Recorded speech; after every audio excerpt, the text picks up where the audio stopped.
Ang landong ug ang kahayag, pagpili sa kamatuoran. Sa atong mga pagbasa karon, atong makit-ang ang atong kaugalingon. Taliwala sa tensyon sa kalibutan, nga dili komportable sa pagkamaayo, ug sa hilom, apan makanunayon nga kusog sa paggiya sa Dios. Ang panagkonsabo batok sa matarong. Sa libro sa Kaalam, nadungog nato ang sulod nga hunahuna ni adtong mga hisalaag. Kini usa ka makapalisang ug modernong panglantaw. Manong ilahang gipuntirya ang matarong na tao, tungod kay ang iya mismong kinabuhi, usa ka pagsaway sa ilahang paagi sa paghunahuna. Ang kalibutan, sagad makakita sa pagkabalaan isip makaluluod o saba sa dalunggan. Kung ang usa ka tawo magpuyo nga naay integridad, nagsilbi kini nga samin nga nagpakita sa atong kaugalingong mga kompromiso ug kangitngit.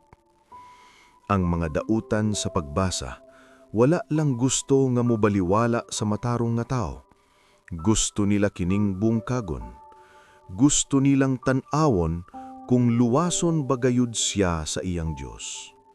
Kini ang kinataasang pagsulay sa pagtuo. Mahinungdanon ba ang pagkamaayo kung kini mo resulta sa pag-antos? Ang pagkaduol sa mga dugmok ug kasing-kasing. Ang salmista naghatag kanato sa tubag, bisan og tingali, dili kini ang gusto sa atong garbo.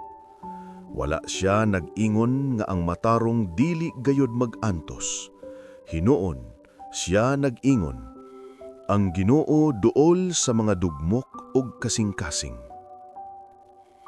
Adunay dakong kalainan, tali sa paglikay sa unos ug sa pagkugos, samtang anaa sa tunga nini. Ang Dios wala nagsaad og kinabuhi nga walay daghang kalisdanan. Abot nagsaad siya nga gikan nining tanan, ang Ginoo maglaluwas kaniya. Ang atong kaluwasan, sagad moabot dili pinaagi sa pagkuha sa krus, kundili pinaagi sa kustog sa pagpasan nini padulong sa pagkabanhaw. Ang tinago nga kamatuoran. Sa Ebanghelyo sumala ni San Juan, makita nato kini nga drama sa kinabuhi ni Hesus. Naglihok siya sa tago, tungod kay wala pa moabot ang iyang takna. Ang mga tawo naglibog, naghunahuna sila nga kaila na sila kaniya. Nahibalo sila sa iyang lungsod, iyang pamilya, ug iyang kagikan. Gigamit nila ang ilahang nahibaluan, aron isalikway ang kamatuoran. Kapila ba nato kinibuhatan? Naghunahuna kita nga nahibalo kita kung unsaon dapat paglihok sa Dios. O naghunahuna kita nga kaila kita sa kasingsingan sa usa ka tawo, base lang sa iyang panagway.